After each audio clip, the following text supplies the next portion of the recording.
condroblastos son células predominantemente secretoras, como les había dicho en la clase pasada. Es decir, son células que van a diferenciarse o a derivar de las células condrogénicas, pero también, como también les dije en la clase, estos condroblastos también pueden derivar directamente de las células mesenquimatosas.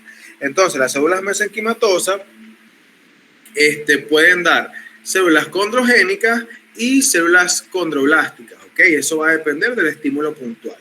Su forma puede ser alargada u ovoide, el núcleo también tiende a ser ovoide, pero vean que vamos a tener una célula con una maquinaria celular aumentada, es decir, vamos a tener abundante retículo endoplasmático rugoso, abundante Golgi, lo que nos habla de su principal función, que es la síntesis de la matriz extracelular, ¿ok? Y literalmente esto nos habla de que vamos a tener una cantidad de vesículas secretoras abundantes en su citoplasma, además de abundantes mitocondrias que van en consonancia de su función secretora, ¿ok? Estas amigas se van a diferenciar en condrocitos. Y como les dije en la clase pasada, ¿cuándo se diferencian en condrocitos? Cuando se encuentra rodeada completamente su laguna. Es decir, cuando un condroblasto cierra su laguna, por así decirlo, o llena su laguna, ya deja de ser condroblasto y pasa a llamarse condrocito. Este condrocito es la principal célula de nuestro cartílago, ¿ok? Y como pueden observar en la diapositiva, vean que son células que están dentro de una laguna, ¿ok? Y por lo tanto, ellas son de forma ovoide que van a estar localizadas excéntricamente de sus lagunas. Es decir, vean que ningún condrocito está localizado en el centro de su laguna. Ojo, el condrocito son los puntitos azules, los puntitos basófilos que se ven en el corte, ¿ok? Estos puntitos basófilos, esos son los condrocitos. Así que pendiente, ¿ok? Estos puntitos son los condrocitos y todo esto es la laguna, ¿ok? Y aquí está lo que les decía la clase pasada. Vamos a tener lo que es ciertas áreas dentro del condrocito que van a determinar el tipo de cartílago que estamos observando. Entonces, vamos a tener que esta celulita que están viendo acá tiene un núcleo grande que básicamente va a estar dispuesto en forma concéntrica dentro de la célula. Estas células van a poseer abundante glucógeno, lípido y van a generar bastante síntesis de proteínas. Ellas van a tener gran capacidad mitótica, es decir, tanto las células osteoprogénicas, las células condrogénicas, condroblastos y los condrocitos, pero particularmente los condrocitos, van a tener una gran capacidad mitótica. Es decir, si nosotros nos ponemos a comparar entre la capacidad mitótica de las tres células, básicamente el condrocito tiene mayor capacidad mitótica, porque básicamente es a partir de esta célula condrocítica que se tiene un mayor aumento del volumen cartilaginoso. ¿Ok? Sin embargo, la agrupación en cuerpos celulares adyacentes entre sí inmediatamente después de un proceso mitótico es lo que se denomina grupo isógeno, siendo este grupo isógeno característico del cartílago hialino. Ojo, esto no quiere decir que el cartílago elástico y el cartílago fibroso no tengan capacidad de regeneración, así que sus condrocitos no tengan capacidad de mitosis. Sí la tienen, solo que no se van a organizar en forma de grupos isógenos. ¿Okay? Recordar que este grupo isógeno son un grupo de células condrocíticas en estado inmediatamente posmitótico que comparten la misma matriz intraterritorial, ¿okay? Y que están circunscritas por una matriz capsular.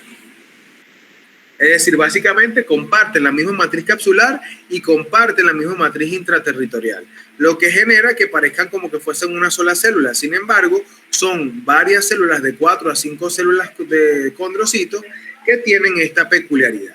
Aquí no podemos ver grupos isógenos puntuales porque vemos que no hay la compartición de la misma matriz capsular, que era lo que les decía. Vean que la matriz capsular del condrocito es una estructura engrosada que puede medir de 1 a 3 milímetros y que básicamente circunscribe la laguna del condrocito. Lo blanco que vemos acá es la laguna propiamente dicha, mientras que los puntos basófilos excéntricos dentro de la laguna sería el condrocito. ¿Okay? Y es importante destacar que estos condrocitos pueden ser tipificados o clasificados en dos. condrocitos jóvenes o condrocitos maduros. El condrocito joven está generalmente dentro del cartílago, localizado en la periferia, es decir, va a estar muy próximo al pericondrio celular en el caso de las estructuras que tengan pericondrio, pero va a estar próximo a las periferias de los bordes limítrofes del cartílago en cuestión. Estos condrocitos jóvenes van a ser de forma ovoidea, con un citoplasma con tinción mucho más acidófila, muchas mitocondrias, un Golgi desarrollado, muchas vesículas de glucógeno y un retículo endoplasmático rugoso bastante predominante. Por otro lado, tenemos los condrocitos senescentes o los condrocitos viejos, los cuales van a ser mucho más redondeados, pero van a estar localizados en la profundidad de la matriz condral. ¿Ok? Y básicamente estos condrocitos viejos van a tener pocos organelos desarrollados, ribosomas libres, y generalmente su citoplasma es una tinción mucho más oscura. Es decir, si nosotros observamos los condrocitos jóvenes y maduros, básicamente es un estadio evolutivo de los condrocitos. Es decir, mientras estoy en la periferia, soy un condrocito recién diferenciado y por lo tanto tengo alta capacidad de síntesis y de crecimiento por mi capacidad mitótica.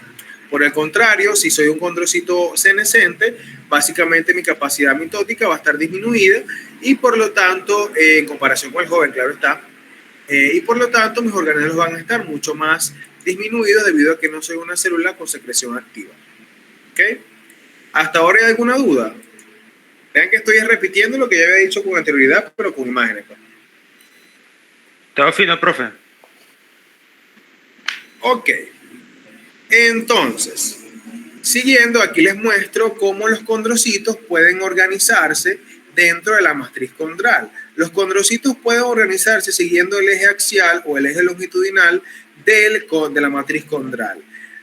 Pero por lo general, cuando sigue patrones especiales, son un tipo de cartílago en particular. Es decir, cuando estudiemos ahorita la conformación del espacio condral de los cartílagos, vamos a ver que hay para cada tipo de cartílago una orientación espacial o una localización o una distribución espacial dentro de la matriz condral para los condrocitos. Pero es importante resaltar que la división mitótica del condrocito generalmente va a estar orientada en un eje puntual o longitudinal o un eje axial. En la mayoría, en el cartílago fibroelástico, generalmente es que está esta estructura puntualmente establecida. ¿Ok? Entonces, si yo veo, por ejemplo, unos condrocitos organizados en forma axial, vean que están divididos uno detrás de otro, formando una filita india. Esta conformación de los condrocitos dentro del cartílago es clásico del fibrocartílago. Pero cuando veamos cartílago elástico y cartílago hialino, nos daremos cuenta que la configuración espacial del condrocito es diferente. ¿Ok? Ahora, los condrocitos, como les dije anteriormente, van a tener 3 regiones puntuales que van a estar asociadas básicamente a su configuración dentro del espacio condral. Inmediatamente vamos a tener la matriz capsular. La matriz capsular básicamente no es más que un engrosamiento pericelular que se da a nivel de las células y que mide de 1 a 3 milímetros. La matriz territorial, que básicamente está dentro de la laguna, que mide más o menos un grosor de 50 micras, cuando mucho, y la matriz interterritorial, que es la que está entre cuerpos celulares, que básicamente es la matriz que más abunda y por lo tanto es la que constituirá el volumen cartilaginoso. Aquí lo podemos ver con mucha mejor claridad. Vean, aquí vemos lo que es la matriz capsular, vemos la matriz interterritorial y la matriz intraterritorial, que están claramente diferenciadas, con la salvedad de que en este corte no podemos ver grupos isógenos de manera muy eficaz. O sea, no hay evidencia de grupos isógenos. Profe, se quitó la presentación. Ok, ya volvió la presentación. Entonces, ¿vamos hasta ahora entendiendo el asunto? Sí, sí. Ok. Doctor, disculpe, ¿puede volver a explicar lo de la matriz capsular y la intraterritorial? Claro, la matriz capsular es este rodete que tú ves aquí de engrosamiento. ¿Lo estás viendo, Catherine? Ok, lo veo. Ese rodete engrosado, vamos a aumentar la imagen. Aquí lo ves, en 4K HD. Este engrosamiento que vemos acá, el que está literalmente circunscribiendo la laguna, es lo que llamo matriz capsular.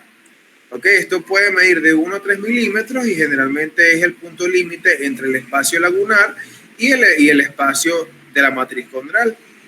Entonces, lo que está dentro de esta matriz capsular es lo que llamamos matriz territorial. Es el territorio de la célula, pues. Es decir, esto que vemos acá es el condrocito. Por lo tanto, todo esto es la matriz territorial de este condrocito, que está circunscrita por la matriz capsular. Entonces, ¿cuánto puede medir esta matriz capsular? Bueno, puede medir de unas 50 micras cuando mucho, ¿ok? Cuando la laguna es bastante grande, pues. Y el espacio, o sea, la matriz que hay entre dos condrocitos enlagunados, básicamente se denominará matriz interterritorial. Gracias, profesor. Vale, entonces continuamos. Y recuerden que de las tres matrices que acabamos de ver, la que más abunda es la matriz interterritorial. Recuerden que también hablamos del pericondrio como una estructura, ¿ok?, de recubrimiento de la matriz condral, y que este pericondrio estaba circunscribiendo a la periferia del cartílago. Era una estructura altamente vascularizada, ¿ok?, que es responsable de un tipo de crecimiento condral, que es el crecimiento aposicional. Básicamente, este pericondrio se va a encontrar en el cartílago hialino y elástico y posee dos capas. Una capa externa llamada fibrosa, que es el tejido conectivo denso y regular, compuesta por fibras de colágeno tipo 1, abundantes vasos sanguíneos y fibroblastos que sintetizan este colágeno tipo 1. Y una matriz interna celular, que también se llama celular, compuesta por células condrogénicas en abundancia. Es decir, vamos a tener que las células condrogénicas van a estar presentes principalmente a nivel de la capa celular del pericondrio, o también llamada capa interna. Y desde ese punto es que va a comenzar el proceso de diferenciación para generar el crecimiento del cartílago. Aquí podemos ver en la imagen, vemos que tenemos lo que es el proceso vean que aquí tenemos una línea que me divide lo que es el proceso de matriz condral. Ok, pues aquí tenemos un punto de lo que es la osificación endocondral, pero eso es otra cosa. Vean que aquí vemos la matriz condral. Ojo, les pregunto, ¿qué tipo de cartílago será esta? El que estamos aquí viendo en la diapositiva. Hialino. Si tenemos grupos isógenos. Exactamente. Hialino. Hialino. Entonces vean cómo tenemos abundantes grupos isógenos en la conformación, y vemos que hay lo que se denomina esta capita que vemos acá arriba, que es el pericondrio condrogénico, que también llamado pericondrio celular, y el pericondrio fibroso, que aquí vemos los fibroblastos, bien bellos y hermosos fusiformes, en la conformación más externa. Entonces, el pericondrio solo está presente en cartílago elástico y cartílago hialino. En fibroso no hay pericondrio. Ahora, llegamos a donde quedamos la clase pasada. Llegamos a lo que es el proceso, o sea, cuáles son los tipos de cartílagos que hay. Básicamente tenemos tres tipos de cartílagos en nuestra morfología. El cartílago hialino, el cartílago elástico, que como podemos ver acá comparten pericondrio y ambos tienen colágeno tipo 2. Sin embargo, el cartílago elástico en el cartílago elástico predominan las fibras elásticas sobre el colágeno tipo 2, mientras que en el cartílago hialino predomina el colágeno tipo 2. Cuando hablamos de fibrocartílago, predomina el colágeno tipo 1. Pero vean algo interesante. Vean la disposición de los condrocitos en los tres cartílagos. Cuando nosotros hablamos de cartílago hialino, podemos ver que hay una disposición en predominancia asociada a grupos isógenos en la profundidad de la matriz condral sin un patrón establecido. Cuando hablamos del cartílago elástico, podemos ver que los condrocitos van a estar organizados de manera dispersa, pero van a estar inmersos en una red de fibras elásticas, ¿ok? Que generará un punto clave para la delimitación de las lagunas puntualmente, ambos con sus pericondrios. Pero si vemos el fibrocartílago, vean cómo están organizados los condrocitos en forma de hileras, siguiendo el eje axial del cartílago, ¿ok? Lo que genera que desde el punto de vista de la configuración de los condrocitos puntualmente tengamos una diferencia en la disposición espacial de los mismos. ¿Se entiende esto?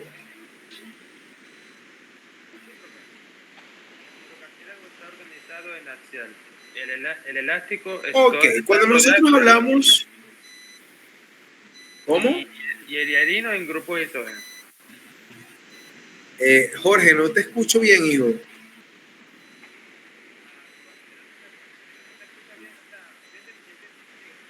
Ok, bueno, entonces seguimos. Cuando hablamos del cartílago hialino, podemos primero decir que la matriz extracelular del cartílago hialino es homogénea, ¿ok? Por lo tanto, no vamos a poder ver los componentes de su matriz, cosa que no pasa con el cartílago elástico. Vean que vemos la red de fibras elásticas. Entonces, si yo veo la red, deja de ser homogénea y es heterogénea. Entonces, la matriz extracelular del cartílago hialino es una matriz homogénea, basófila, que va a tener el espectro vítreo. Por eso es que, como tiene aspecto de vidrio azul, de un color azulado, va a denominarse entonces hialino, ¿ok? Entonces, tiene pericondrio. Los condrocitos van a estar organizados principalmente en el centro condral o en el centro de la matriz en forma de grupos isógenos. Van a abundar las fibras de colágeno tipo 2. Este cartílago hialino es el que está presente a nivel de las superficies articulares. Sin embargo, cuando está a nivel de las superficies articulares no posee pericondrio pendiente, ¿ok? Y este cartílago va a servir como punto de partida del crecimiento de los huesos, ¿ok? En el proceso de crecimiento endocondral a partir del cartílago hialino. Además va a servir de sostén para las vías aéreas y también va a servir para dar estructura a lo que son los tabiques nasales. También los costales, la tráquea y otras estructuras como los bronquios, ¿ok? Entonces vean que los condrocitos son las células que más van a predominar dentro de la estructura, siendo entonces condrocitos jóvenes y condrocitos maduros, los jóvenes localizados cerca del pericondrio celular, mientras que los maduros van a estar en el centro de la matriz condral, ¿ok?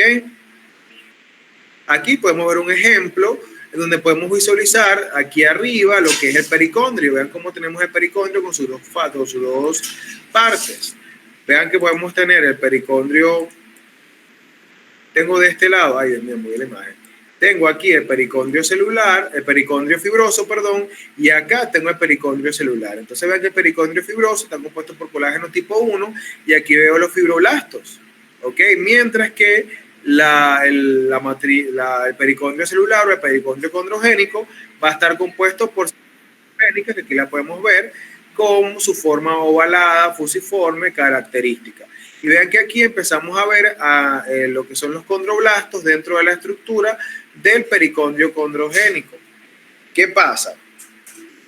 Los condroblastos, cuando empiezan a cerrarse, entonces se transforman en condrocitos y ya estos condrocitos están dentro de la matriz condral. Es decir, que los condroblastos maduros, es decir, con crecimiento de la laguna, van a ser un punto de límite entre lo que es el pericondrio celular y la matriz condral. Ok, es decir, que si nos ponen a ver, vamos a tener condroblastos tanto en el pericondrio celular como en el tercio superior de la estructura inicial de la matriz condral. Pero esta distribución de condroblastos va a ser muy escasa en esta porción, ya que lo que va a predominar en este punto límite van a ser los condrocitos jóvenes. Ok, ya que no existe una línea directa entre pericondrio y matriz condral, entonces vamos a seguir una línea irregular de los condroblastos más maduros para delimitar entre pericondrio y matriz condral. ¿Ok? Aquí podemos ver un grupo isógeno. Vean que son 1, 2, 3 lagunas coalescentes o 3 condrocitos coalescentes que comparten una misma matriz territorial y están circunscritos en una sola matriz capsular. Esas serían las características histológicas de un grupo isógeno, ¿ok? Siendo un grupo con alta capacidad mitótica localizado siempre en el centro de la matriz condral. ¿Se entendió esto? ¿Hay alguna duda? Entonces, los grupos isógenos tienen alta capacidad mitótica pese a que son viejitos. Sí, porque acuérdate que ellos son el resultado final del proceso mitótico, así que es el remanente mitótico, por lo tanto tienen potencial, más no es que se van a seguir, pues, perdón, tienen un potencial mitótico, sin embargo, en comparación con los jóvenes es más disminuido, pues, pero siguen teniendo gran capacidad mitótica. Pues acuérdate que esos condrocitos se siguen dividiendo. Ok. Ok, continuamos. Ahora, vean el detalle. El cartílago hialino tiene un punto clave y él va a tener dos modalidades de crecimiento, o mejor dicho, todos los cartílagos que tengan básicamente la conformación de pericondrio y de grupos isógenos o de división mitótica, es decir, básicamente todos, van a tener dos tipos de crecimiento. Un crecimiento denominado crecimiento intersticial, que este crecimiento intersticial básicamente se da de manera inicial, es decir, a nivel de los procesos de inicio de condrificación. Vamos a tener que las células mesenquimatosas, que van a estar a nivel embriológico, van a empezar a diferenciarse. Cuando estas células mesenquimatosas, porque las células mesenquimatosas, muchachos, si se acuerdan de embriología, ellas son células que van a tener múltiples prolongaciones, ¿ok? Citoplasmáticas, que es clásico de este tipo de células. Ellas van a empezar a retraer sus prolongaciones y van a empezar a rodearse de otras células mesenquimatosas, ¿ok? Y generarán como puntos cercanos, muy cercanos entre células mesenquimatosas contiguas, que generarán unas masas muy densas de células mesenquimatosas que se denominarán centros de condrificación. Estos centros de condrificación básicamente va a ser el punto de partida para la diferenciación de las células mesenquimatosas en células condrogénicas, y a su vez esas células condrogénicas se diferencian en condroblastos, pero también recuerden que tenemos una población de células mesenquimatosas que se diferencian directamente en condroblastos. Ahora, ¿qué pasa? Estos condroblastos empiezan a sintetizar su matriz extracelular, ¿ok? Y al sintetizar su matriz extracelular, básicamente va a ocurrir lo que ya sabemos, es decir, se cierra la matriz para transformarse de condroblastos a condrocitos. Y al final, estos condrocitos, que tienen gran capacidad de división, generarán una división mitótica en la medida que descienden en la profundidad de la matriz condral, ¿ok? Y generalmente van a agruparse en los grupos isógenos. Y generalmente van a representar estos grupos isógenos una, dos o hasta más divisiones celulares a partir de un solo condrocito original. Y en la medida que las células de un grupo isógeno elaboran matriz, van a empezar a chocar entre sí y van a alejarse unas de otras. ¿Ok? Que es lo que estamos viendo en el centro de la imagen. Es decir, cuando ya las células condrogénicas, los grupos isógenos empiezan a seguir sintetizando su matriz y a seguir propiciando divisiones mitóticas, entonces van a empezar a chocar entre sí y a coalescer, porque recuerden que van a chocar las membranas capsulares de cada uno de los grupos isógenos, lo que va a generar que los grupos isógenos y los condrocitos resultantes se alejen entre sí, choquen, y por lo tanto las lagunas se separen más y más. Y esto traerá como consecuencia que el cartílago aumentará su volumen desde el interior. ¿Ok? Y es por eso que como el crecimiento del cartílago es desde el interior, a esto se le denomina crecimiento intersticial. Es decir, partimos del centro para poder hacer esto. ¿Ok? ¿Qué pasa? El punto de partida realmente, o el punto clave del crecimiento intersticial, son los grupos isógenos. Una vez que yo tengo los grupos isógenos, ya hermano, de aquí en adelante, todo se da de manera singular, de manera programada, acoplada a los requerimientos biomecánicos del sistema. Hay un dato clave en relación a las placas epifisiarias y el cartílago articular, y es que estas señoras van a tener un punto clave en el proceso de regeneración, ya que estos tipos de cartílagos, en el caso de las placas epifisiarias, van a partir de este proceso del crecimiento intersticial para ayudar al crecimiento del hueso, que posteriormente veremos el día de mañana cómo ocurre este proceso de crecimiento endocondral del hueso. Pero las placas epifisiarias utilizan este mecanismo intersticial para hacer el proceso de regeneración. Por otro lado, el cartílago articular también hará este proceso de diferenciación celular intersticial, porque recordar que tanto las placas epifisiarias como el cartílago articular no poseen pericondrio. Por lo tanto, al no poseer pericondrio, van a depender única y exclusivamente del crecimiento intersticial como mecanismo de regeneración. Ok, recordar entonces, crecimiento intersticial, punto focal del crecimiento, la formación del grupo isógeno. Y que obviamente esto se da de manera más activa en el proceso de crecimiento intersticial asociado al cartílago articular y las placas epifisiarias. ¿Hay alguna duda con esto?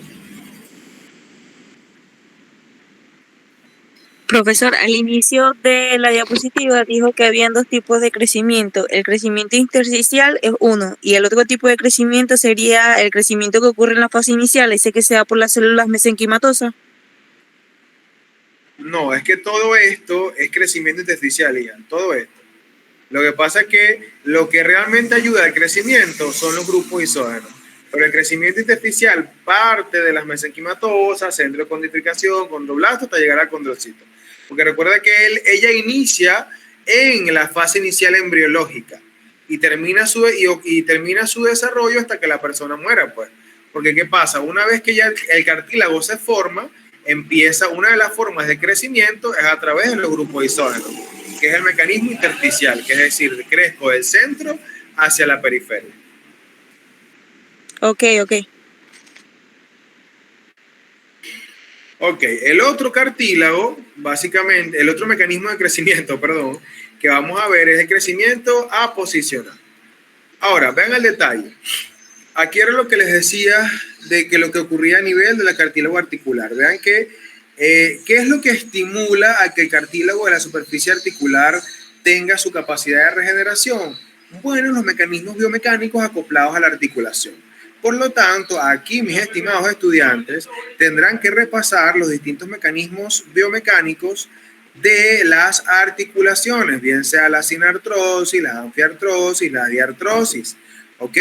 Porque, por ejemplo, si yo les digo a ustedes, el cartílago articular de la articulación radiocarpiana, ¿ok? Establece un mecanismo de regeneración de su cartílago articular gracias a un mecanismo de rotación de la articulación. ¿Eso es verdad o es mentira? La articulación radiocarpiana tiene movimientos de rotación.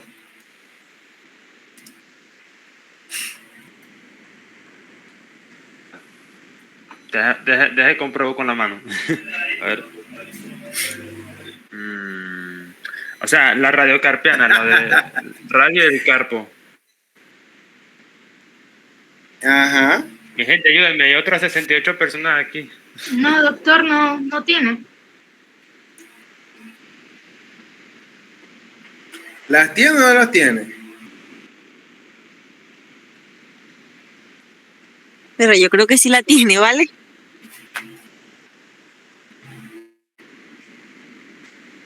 ¿Ah? ¿Las tiene o no las tiene, muchachos? Rotacional, sí.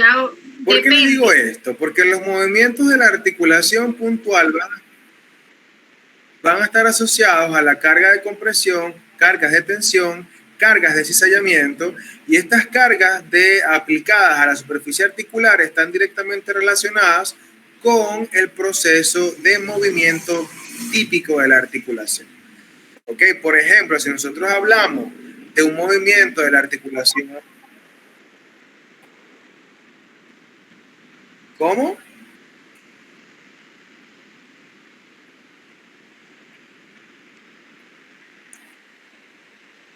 ¿Llegaron a un acuerdo por fin de qué movimiento tenía la articulación radiocarpiana?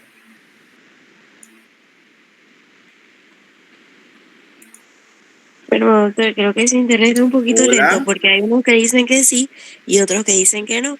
Yo particularmente considero que la articulación radiocarpiana tiene un movimiento de tipo elipsoidal, porque como tal el de rotación lo podría hacer la articulación de la cadera con el fémur.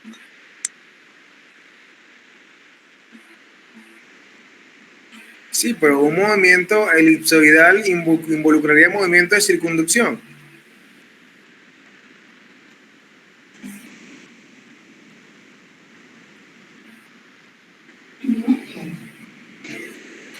Porque vean el detalle, hay que estar clarito con algo. Rotación, la cadera, perdón, la articulación radiocarpiana no tiene un mecanismo de rotación pendiente. No hay rotación interna, no hay rotación externa. Ahí es abducción, aducción, ahí es circunducción, hay flexo, extensión. Pero rotación interna y externa no existe a nivel de la articulación radiocarpiana. Entonces, pilas, porque estamos en histología y por lo tanto hay preguntas anátomo-funcionales de histología. ¿Ok? Entonces, pendiente con el asunto, sí, es sinovial. ¿Ok? Con eso. Es decir, el mecanismo asociado a este cartílago articular sería un mecanismo de cizallamiento en relación a un movimiento de circunducción, por ejemplo. O un mecanismo de tensión cuando hay una flexo-extensión sostenida con peso.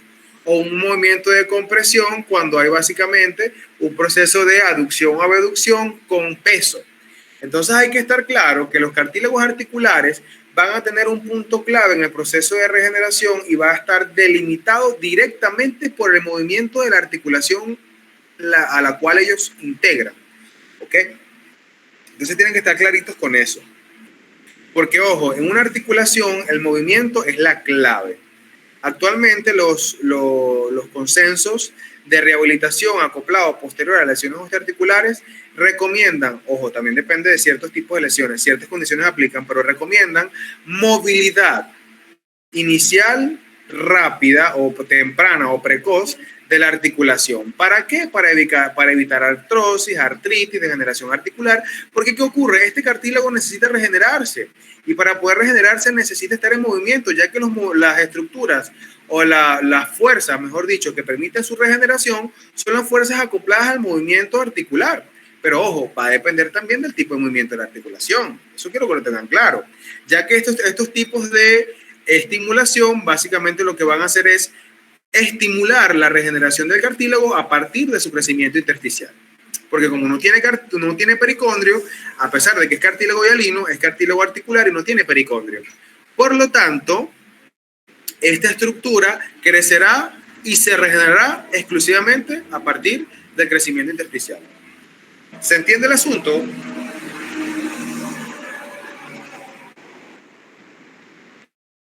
Ok, entonces yo no lo quiero ver ninguno diciéndole a un paciente con una... Se me había olvidado que solamente grado 3.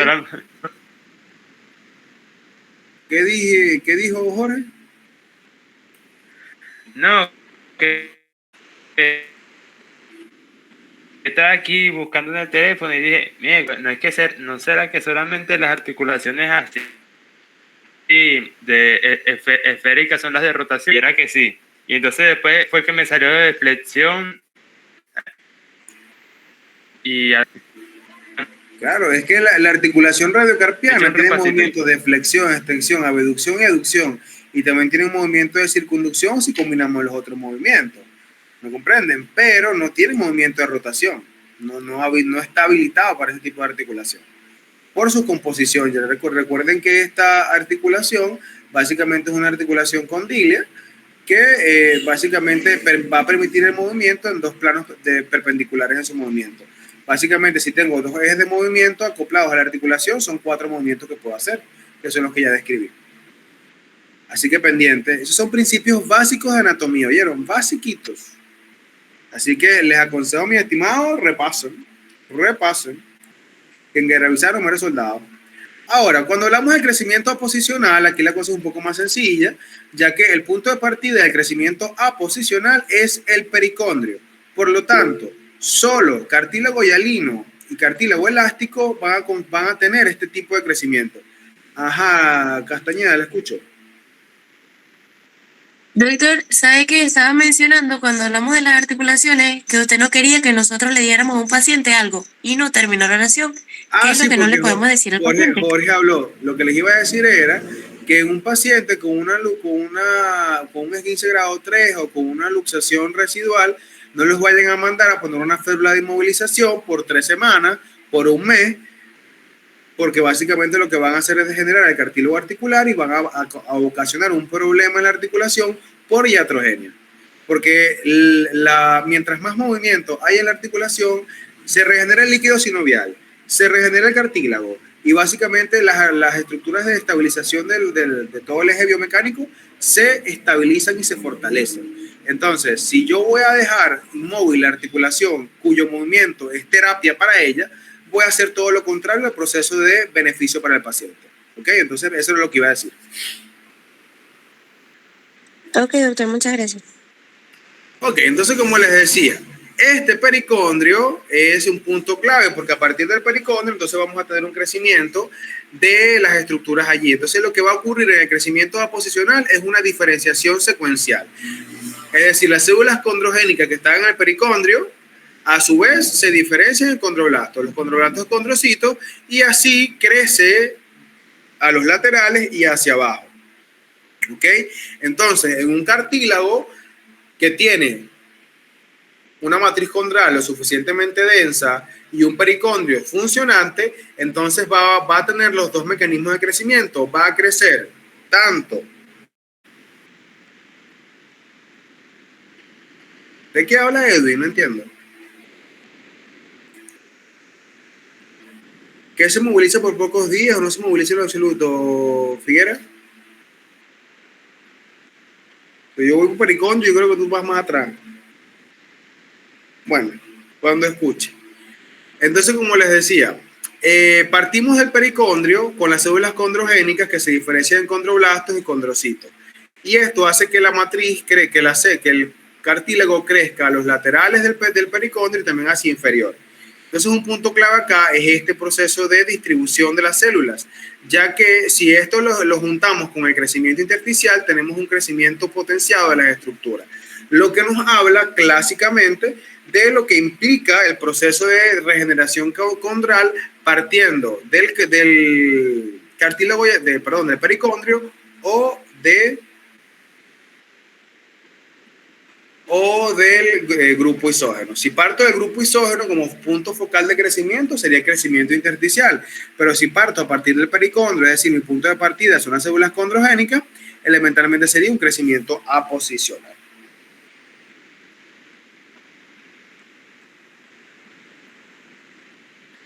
Entonces, recuerden que las únicas estructuras que van a seguir en crecimiento intersticial, ¿ok?, en nuestro sistema, básicamente van a ser los discos epifisiarios y también los cartílagos articulares. Son los únicos que van a mantener el crecimiento intersticial. Los demás cartílagos hialinos distribuidos en el cuerpo, por lo general, ellos van a seguir en un crecimiento aposicional. ¿Ok? Porque, como les dije, como es un crecimiento intersticial que inicia en la fase inicial del proceso embrionario, una vez que cesa este proceso de formación, cesa el crecimiento intersticial, a excepción de las placas epifisiarias y los cartílagos articulares. ¿Ok? ¿Se entiende el asunto? Entonces, punto de partida del crecimiento posicional, ¿cuál es?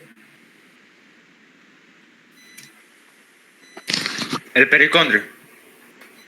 Punto de partida del crecimiento intersticial, ¿cuál es? Lo siento, el intersticial. La matriz.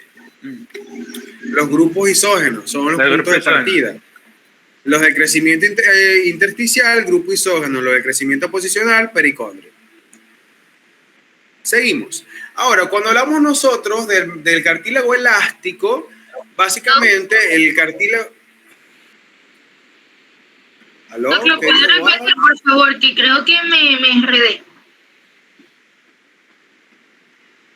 ¿Qué te enredaste? ¿Cuál es tu duda? Los puntos de partida, que lo... El punto de partida del crecimiento intersticial es el grupo isógeno, a pesar de que lo que se describió en el proceso de crecimiento intersticial es lo que ocurre en el embrión con las células mesenquimatosas. Ya una vez que ese embrión se forma y se desarrolla en feto, y una vez posnacimiento solo queda crecimiento intersticial en discos de placas epifisiarias y cartílago articular. Y en ese punto, el crecimiento intersticial tiene un punto de partida de grupos isógenos. Ahora, si nosotros hablamos del crecimiento aposicional, el punto de partida es en el pericondrio, a partir de las células condrogénicas. Ok, doc, gracias. Entonces, si hablamos del cartílago elástico, el cartílago elástico es un cartílago que se clasifica por tener una matriz no homogénea, es decir, una matriz heterogénea, porque podemos diferenciar básicamente las estructuras que la componen con tinciones especiales, como por ejemplo una tinción de orseína. Puedo yo ver fácilmente las fibras elásticas que están componiendo la matriz cartilaginosa. Los condrocitos en este tipo de cartílago tienden a ser un poco más grandes, ¿ok? Y más abundantes, con una actividad mitótica importante, y la abundante presencia de fibras elásticas genera en este cartílago un particular aumento de la flexibilidad y elasticidad, generando así un punto clave, y que estos cartílagos van a tener un elemento fundamental de crecimiento a lo largo de toda su vida. Es decir, vean que una persona a lo largo de su vida, el único cartílago que crece de manera lenta pero segura es el pabellón auricular. Ok, pero también tenemos a nivel del conducto auditivo externo y a nivel de cartílago epiglottis vamos a tener la presencia de este tipo de cartílago. Además, la poca presencia de fibras de colágeno tipo 2 generará en este cartílago un punto muy puntual, un punto muy específico, mejor dicho, de resistencia a la tracción. Este cartílago, al igual que el cartílago hialino, posee pericondrio. Por lo tanto, si posee pericondrio, tendrá a su haber la capacidad de crecimiento aposicional sobre el crecimiento intersticial. Recordar que aquí no existe crecimiento intersticial porque es cartílago elástico. Ok, y recordar que dijimos que el crecimiento intersticial existía nada más a nivel de cartílago articular y de lo que son las placas epifisiarias. Porque este crecimiento intersticial ocurre de manera exorbitante, es en el inicio del proceso gestacional. Aquí podemos ver un ejemplo. Vean lo que les había dicho. Vemos acá un pericondrio, que aquí tenemos una tinción con orseína, pero vean cómo la orseína tiñe las fibras de colágeno de un rojo intenso, y vean cómo las fibras de elastina que están dentro de la matriz se tiñeron vean que son fibras muy delgaditas, que los puntos rojitos que vemos acá son los condrocitos en sus lagunas. Vean que es el punto rojo condrocito y en torno una laguna blanca, pero vean que están inmersas en una red de elastina.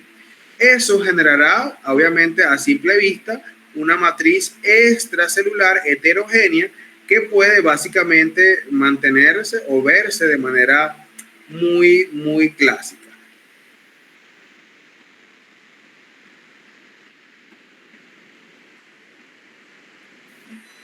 Profe, ¿puede repetir a qué se debe el color rojo? El color rojo se debe básicamente por la presencia por el uso de la orseína. ¿Anseína? Orseína. Es un tipo de tinción. Orseína. Ah, vale. Gente, repasen tinciones, ¿oyeron? Ok, pendiente con eso. Ahora, continuamos. Cuando hablamos de fibrocartílago, el fibrocartílago se caracteriza por una matriz extracelular bastante acidófila, ¿ok? Que va a estar organizada. Primero es una matriz homogénea, no se ve muchas fibras en su conformación, pero una característica clave determina su identificación, que es los condrocitos dispersos en forma de hilera, es decir, distribuidos en el eje axial de la matriz condral. Ok, aquí va a predominar las fibras de colágeno tipo 1 y van a haber pocos fibroblastos dispersos a lo largo de la matriz. Ok, esta disposición en el eje axial de los condrocitos en relación a un acoplamiento con las fibras de colágeno tipo 1 generará en este tipo de cartílago una capacidad, una característica típica, que es su gran capacidad de soporte de fuerzas, compresión y distensión. Además, su punto clave va a ser el proceso de evitar lo que es el desgaste óseo, porque sirven como soporte y soporte de fuerzas, claro está, y va a tolerar grandes fuerzas de compresión. Por lo tanto, van a estar localizados a nivel de los meniscos, las sínfisis púbicas y los discos intervertebrales. ¿Okay? Este tipo de cartílago no posee pericondrio, por lo tanto, no va a estar sujeto a un proceso de regeneración, un proceso de crecimiento intersticial, un crecimiento aposicional. Pero dependiendo del tipo de estímulo, este tipo de cartílago pudiera regenerarse, pero bajo ciertas condiciones metabólicas puntuales, ¿ok? Con estimulación exógena. Es decir, de por sí, este cartílago realmente tiene una capacidad de crecimiento en relación con cómo se dividen con sus condrocitos, pero su punto de crecimiento se frena en conjunto con el crecimiento del cuerpo. Es decir, en el caso de las niñas a los 18 años y en el caso de los niños a los 21.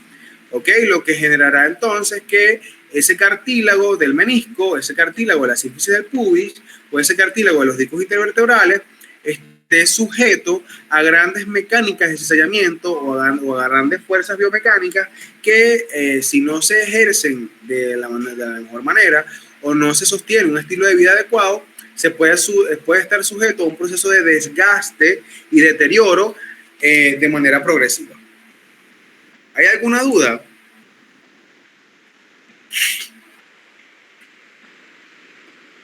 Hola, ¿hay alguna duda? Ok, entonces, seguimos. Aquí podemos ver, miren. Diga, ¿quién dijo algo? Lo que pasa es que se me fue el internet en la parte de la explicación del fibrocartílago y quería saber si la podía repetir, disculpe. ¿Pero qué información? ¿Puede retroceder la diapositiva?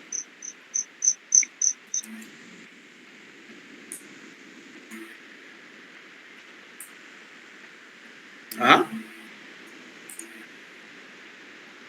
Desde la parte de los condrocitos en hileras o en fila india. O sea, que los condrocitos van a estar localizados en esa disposición debido a su capacidad de mitosis. Lo que les había dicho era que esta capacidad de crecimiento del cartílago, fibrocartílago, básicamente del cartílago fibroso, estaba directamente relacionado con la capacidad de crecimiento de la persona. Es decir, y se detenía básicamente en ese punto. En el caso de las mujeres a los 18 años, en el caso de los hombres a los 21. Por lo tanto, a partir de esa edad, usted tiene los cartílagos, por ejemplo, los que tienen ahorita 25, 26 años, 18 años, por ejemplo, si usted paró su crecimiento a los 18 años y usted ahorita tiene 28, pasaron 10 años. Es decir, esos 10 años usted tiene los mismos cartílagos cuando tenía 18. Ahora, mantener la salud de ese cartílago fibroso a nivel del menisco, por ejemplo, dependerá de su estilo de vida, de su actividad física, dependerá de su alimentación, ¿ok? Ya que este cartílago no vuelve otra vez a regenerarse de manera fácil.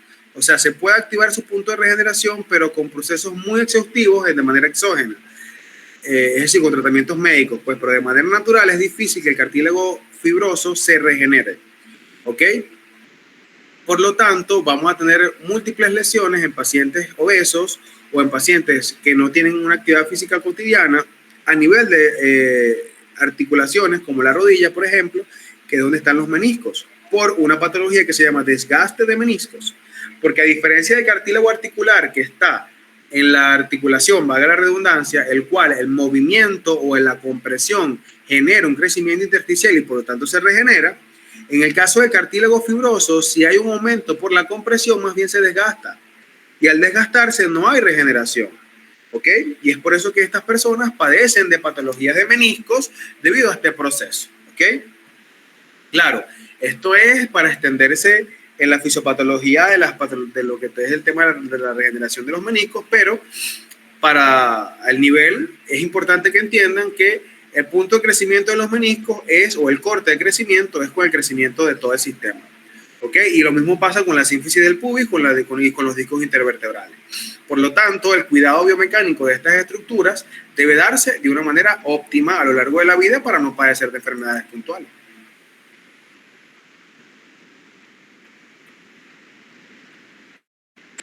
Ok, doctor, muchas gracias. ¿Sí lo ves, Yamile? ¿Sí? ¿Quedó claro, Yamile? Ok. Entonces, aquí como les decía, teníamos un ejemplo. Vemos que si yo sigo una línea de condrocitos,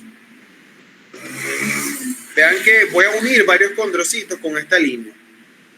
Ok, que es básicamente la localización en hilera que tienen los condrocitos, que puede ser en esta forma o puede ser en esta otra forma, miren. ¿Ok? Entonces, el punto acá es que los condrocitos van a estar localizados en forma de hilera y al yo ver eso, yo tengo que estar claro que eso es fibrocartílago. Como pueden ver, no posee condrocitos, no posee pericondrio. Ahora, cuando nosotros hablamos de la regeneración en los cambios regresivos, nos estamos enfocando básicamente en que la regeneración, como les dije, va a estar asociado a un proceso constante de estimulación de la articulación per se. Porque recordar que el proceso de crecimiento o de regeneración del cartílago dependerá del tipo de cartílago, claro está. Y en el caso del cartílago articular es el único, en conjunto con las placas epifisiarias, que poseen una estimulación casi que por toda la vida acoplada al movimiento articular. Sin embargo, hay cambios propios con el envejecimiento. Y esos cambios propios, muchachos, van a estar asociados a una menor fluidez de nutrientes hacia lo que es la membrana sinovial, por lo tanto, una menor regeneración de este líquido, y como consecuencia de esto van a verse muchas dificultades, ya que van a existir procesos inflamatorios localizados a nivel de la articulación. Es decir, van a haber inflamaciones en la membrana sinovial, ¿ok? Y esto va a estar asociado a una disminución en el proceso de regeneración del cartílago, que a la larga generará un desgaste. ¿Ok? Pero repito, esto se aplica solo si y solo si hay las condiciones de degeneración propias aunadas a una mala alimentación, a una poca actividad física, a una sobrecarga de peso en las articulaciones.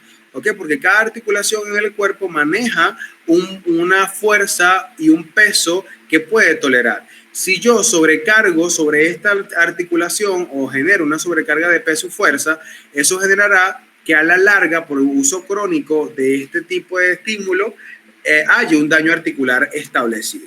¿Ok? Y este cartílago que inicialmente se favorecía por tipos de movimientos como la compresión, por ejemplo, a lo largo del avance en edad, esta capacidad de regeneración del cartílago intersticial se va enlenteciendo. Por lo tanto, es como que yo establezco un mecanismo lesivo directo que anteriormente era regenerador, pero ahora va a ser básicamente productor de más daño. Y es lo que pasa con las personas que tienen sobrepeso, obesidad a lo largo de toda su vida, y cuando llegan ya a los 40, 50 años empiezan a padecer de las rodillas. Y dice, bueno, pero si esta persona fue gordita toda su vida, ¿por qué ahora a los 40, 50 años es que va a padecer de la rodilla? Y eso básicamente se debe a que lo que anteriormente era un mecanismo de regeneración cartilaginoso, ahora se convirtió en un mecanismo lesivo, porque la capacidad de regeneración de ese cartílago de manera intersticial se enlenteció. Y en ese proceso de enlentecimiento, básicamente ahora es un cambio regresivo en pro del bienestar de la articulación. ¿Se entiende el asunto?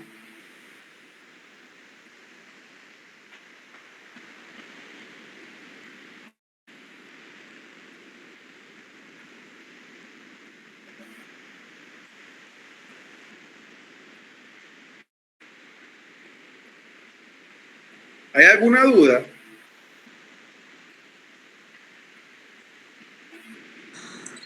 No, doctor.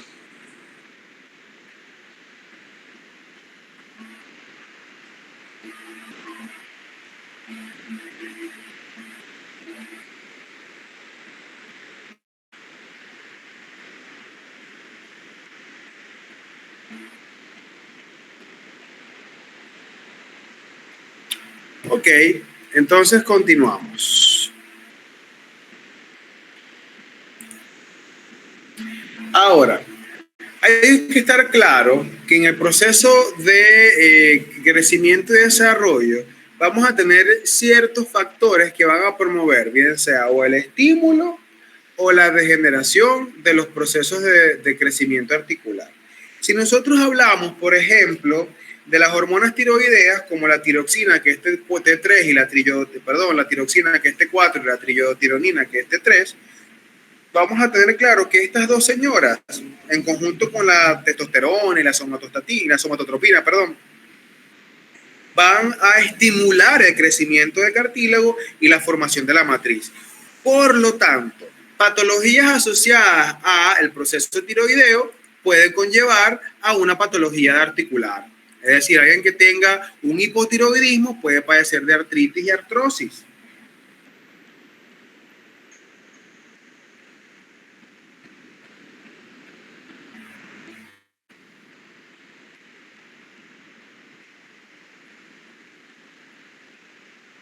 Ya, disculpe un momentico que estoy resolviendo aquí un problema que la gente de la Rómulo Gallego me está presentando examen ahorita. Entonces, hay unas cuestiones ahí que ellos están como dudando. Entonces, ajá. Bueno, entonces seguimos. Como les decía, vamos a tener que las hormonas T3 y T4 básicamente van a tener un punto también de influencia en el proceso de regeneración cartilaginoso. Por lo tanto, patologías derivadas en la cuantía de estas hormonas va a estar asociado a una degeneración patológica, pero asociada a una enfermedad secundaria. ¿Me entienden el asunto? Yo puedo tener entonces cambios degenerativos en el cartílago asociados a la edad, cambios regenerativos asociados al peso, pero también puedo tener cambios regresivos asociados a patologías derivadas de procesos o hormonas que aumentan la producción de cartílago. Por otro lado, tenemos que los esteroides como la cortisona, la hidrocortisona o el estradiol básicamente van a inhibir el crecimiento del cartílago y van obviamente a inhibir la formación de la matriz extracelular. Es decir, vean que por un lado, si yo me estreso mucho, si yo tengo abundante cantidad de cortisol, de hidrocortisona endógena en mi sistema, esto va a enlentecer el crecimiento articular y voy a derivar en patologías articulares. ¿Ok?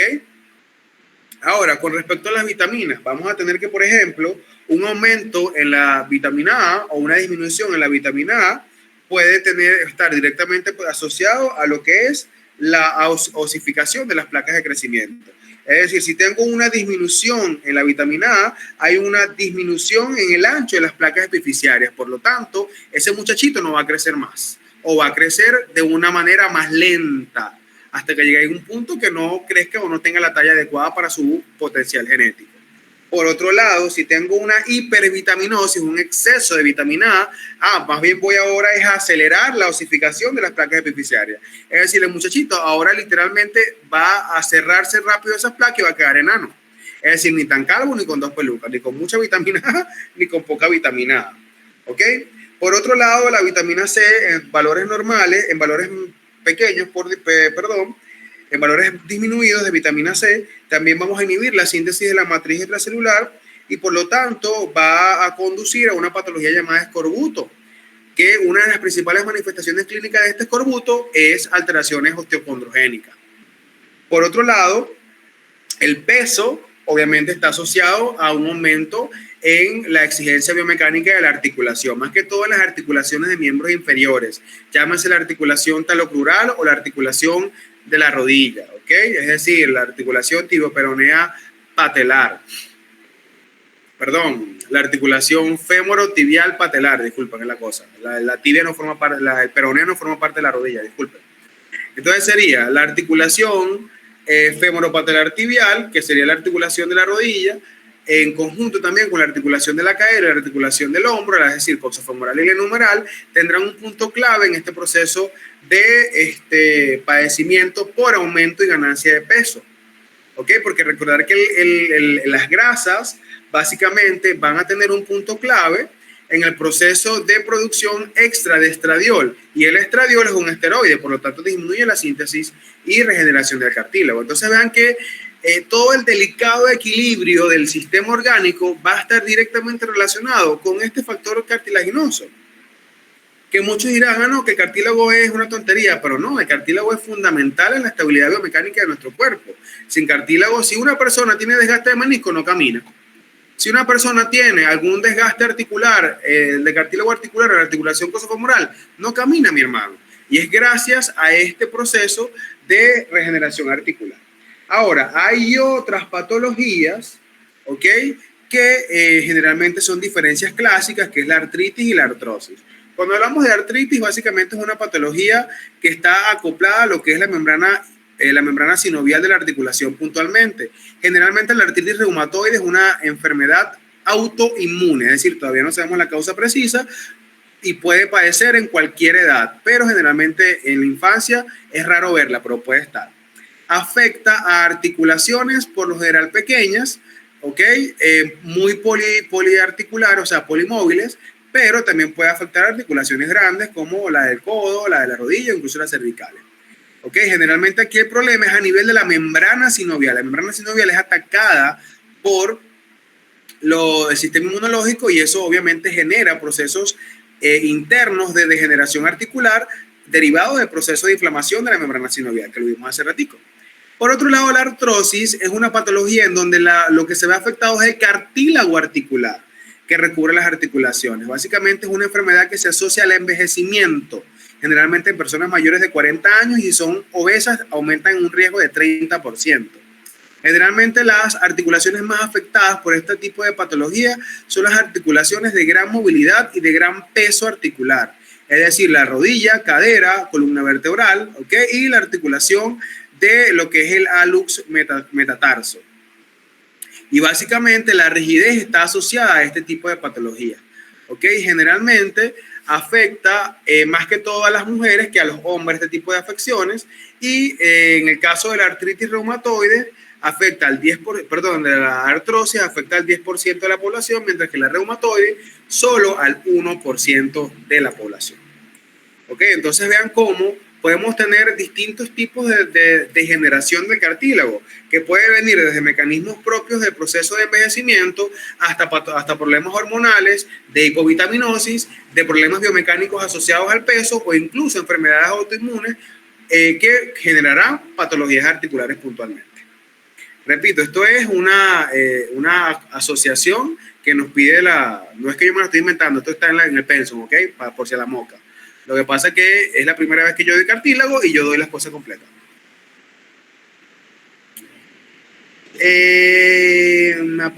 O sea, primera vez que doy cartílago en teoría completa, porque generalmente siempre la daba compartida. Los porcentajes de aparición, ok, en la artritis reumatoide es 1% y en la artrosis 10%. ¿Hay alguna otra duda, señores?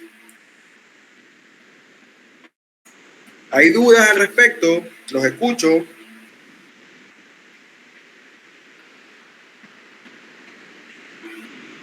Ok, si no hay dudas, entonces damos por culminada la clase, pero de cartílago. Vamos a iniciarla de hueso.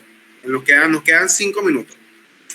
¿Crees que puedes? Y ya estarás a medio del camino. Esto lo dijo Theodore Roosevelt, presidente de los Estados Unidos, y realmente es un punto clave que todos tienen que estar claros. El simple hecho de que tú creas que puedes, ya estás a mitad del camino, porque el resto viene solito, gracias al esfuerzo y el mérito de cada uno de ustedes. Ahora, En vista de que no hay dudas respecto al tema de cartílago, iniciamos entonces con el tema de tejido óseo. Voilà. Este tema lo continuaremos el día de mañana, pero vamos a dar el inicio el día de hoy. ¿Ok? Hay que hablar que cuando nosotros estamos hablando del tejido óseo, hay que estar claro que el tejido óseo es otro tipo de tejido conectivo especializado. Y yo coloqué esta frase para iniciar la teoría, que es la dureza necesaria para sostener la vida. Vean el tema. Cuando nosotros hablamos de hueso, se nos tiene que venir a la mente una palabra clave y es dureza y resistencia. Y ojo, dureza y resistencia no quiere decir pesadez. Y nuestro esqueleto es un magnífico ejemplo de cómo la naturaleza o cómo nuestro cuerpo está organizado de manera tan perfecta que estructuras óseas con dureza a la vez son completamente livianas y generan un gran nivel de resistencia y son el eje central de nuestra morfología orgánica. Ahora, sin más preámbulos, iniciamos. El hueso puede definirse, o el tejido óseo se define como un tejido conectivo especializado altamente vascularizado.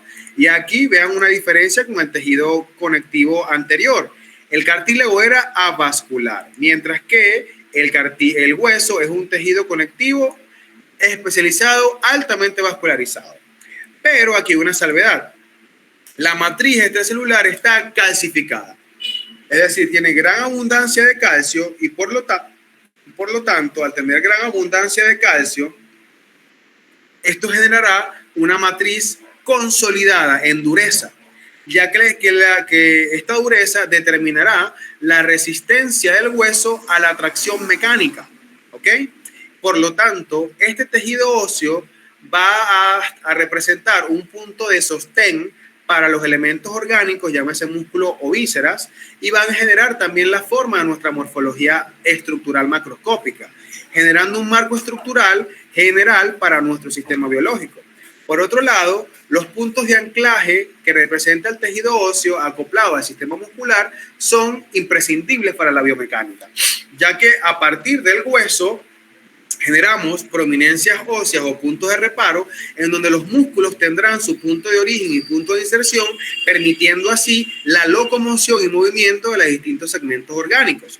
Además, este hueso representará un punto clave para dos elementos fundamentales. Primero, para lo que es el principal depósito de calcio en nuestro cuerpo, ya que el calcio es un elemento, es un ion altamente reactivo en nuestro sistema, que no sé si ya lo vieron en fisios, pero el calcio es uno de los metales que más reacciones orgánicas están asociadas en el sistema. Y ojo, reacciones orgánicas violentas, rápidas, en isofacto. Cosa que no pasa tanto con el sodio, ya que es más lento la cosa, a pesar de que también es un metal altamente reactivo en el cuerpo, pero en comparación con el calcio genera reacciones mucho más explosivas con menos cantidad. Entonces, este hueso representa el principal depósito de calcio en el cuerpo. Y este calcio, a su vez, generará un punto clave en el proceso de crecimiento, en el proceso de contracción muscular, en el proceso de potencial de acción, ¿okay? En el proceso de secreción y síntesis de ciertas hormonas en el cuerpo, y todo acoplado a este sistema de almacenamiento bastante especializado.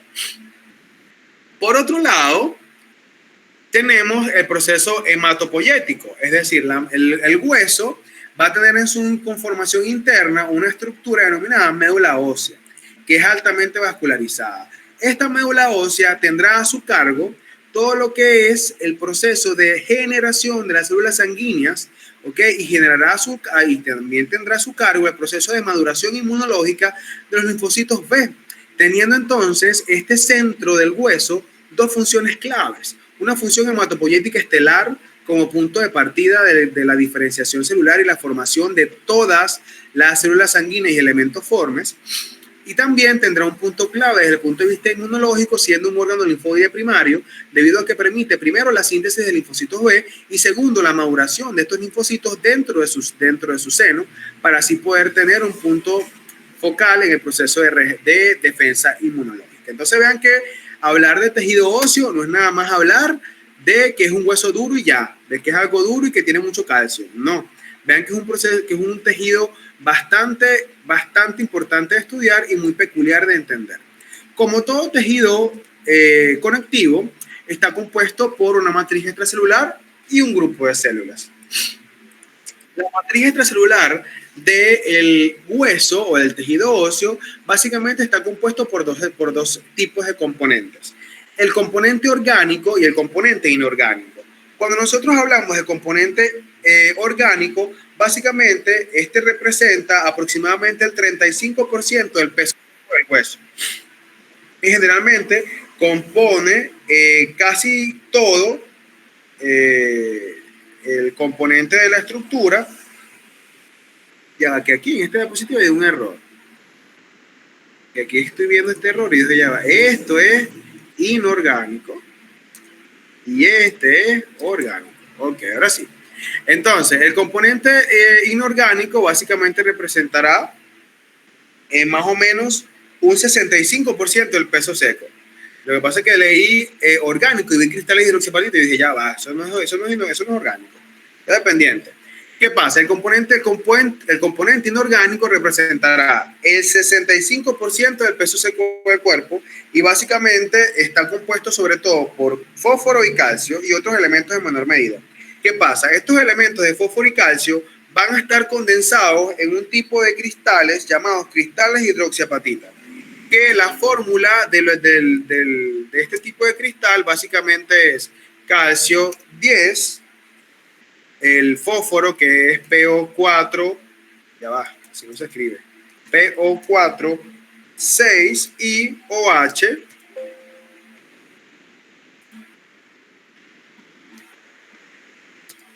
OH2, ¿ok?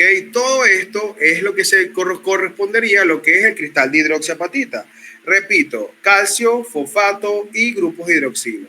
Vamos a tener 10 átomos de calcio, vamos a tener 6 iones de grupo fosfato y 2 iones de grupos oxidrilos. Generando esto, básicamente un punto clave en la forma de almacenamiento de nuestro sistema óseo. Es decir, los huesos van a componer un punto focal de almacenamiento tanto de calcio como de fósforo. Y esto genera un hecho sin precedentes, ya que no hay otro órgano en el cuerpo que genere mayor proceso de almacenamiento de estas dos estructuras, de calcio y de fósforo, ¿ok? Ahora, ¿qué pasa? Estos dos elementos van a estar básicamente en consonancia con agua y con fibras de colágeno tipo 1. Pero ¿qué pasa? Estas fibras de colágeno tipo 1, en conjunto con los glucosaminoglucanos, protoglucanos y glucoproteínas, representará el componente orgánico y eso tendrá un valor de 35% del peso seco del hueso y generalmente es colágeno tipo 1 lo que compone esta estructura en un 80-90%, ¿ok? Y generalmente van a tener un punto clave de ensamblaje con los cristales de hidroxiapatita, generando unos puntos claves, porque ¿qué pasa? En el hueso vamos a tener distintas moléculas que van a encargarse como que ensamblar todos los componentes entre sí, como son la osteocalcina y la osteopontina, ¿ok? Tanto la osteocalcina como la osteopontina, en conjunto con estimulaciones básicas acopladas a la vitamina D, van a encargarse de ensamblar todos estos elementos, tanto componentes orgánicos como componentes inorgánicos, para crear una de las sustancias más duras y fuertes del cuerpo. Y básicamente es el hueso. La dureza y la fuerza de este hueso generalmente se debe a la unión de los cristales de hidroxiapatita con las de colágeno. Es decir, crean como una especie de cemento. Y ese cemento, mi gente, es una de las sustancias más duras del cuerpo. ¿Ok? Pero el tema aquí es que si yo extraigo de este hueso el componente de calcio, es decir, que extraigo los cristales de hidroxiapatita, hermano, este hueso queda frágil. Y eso es lo que ocurre con la osteoporosis. Esto es lo que ocurre con la descalcificación ósea. Es decir, yo le quito el componente estructural que le brinda dureza al hueso, el calcio. Por lo tanto, su conformación de cristales de hidroxiapatita. Por lo tanto, esto generará que el hueso quede más frágil y por lo tanto las fracturas sean mucho más fáciles, ¿ok? Cabe destacar que este hueso no es cemento, por lo tanto tiene un punto límite en su dureza, que generalmente está asociado a fuerzas en una dirección puntual que tendrán lesiones más adelante que conocerán como fracturas. Por otro lado, las células que componen el tejido óseo van a denominarse células osteoprogenitoras, osteoblastos, osteocitos, y vamos a tener, estas tres van a tener un solo origen, ¿okay? Mientras que los osteoclastos y las células de revestimiento tendrán un origen diferente. Entonces, vamos a dejarlo hasta aquí y el día de mañana seguimos con esta teoría, ¿ok? Que tengan todos una feliz noche. ¿Hay alguna duda respecto a lo que acabamos de decir? ¿Los cristales de dioxapatita? ¿Cómo? Lo que pasa con los cristales. ¿Qué pasa? Los cristales de hidroxiapatita, en conjunto con lo de la colágena, se entremezclan entre sí y van a formar lo que es el cemento, por así decirlo, de la matriz extracelular. Cuando ocurre la descalcificación de esta matriz, de este cemento de la matriz extracelular, entonces el hueso pierde su dureza. Y es lo que pasa con lo que es la descalcificación ósea y lo que pasa con la osteoporosis, que dejando el hueso entonces mucho más frágil y más vulnerable a las lesiones por ruptura que se denominan fracturas. Ok, Doc, gracias. Buenas noches. Vale, muchachos, ya paso el link de asistencia para que por favor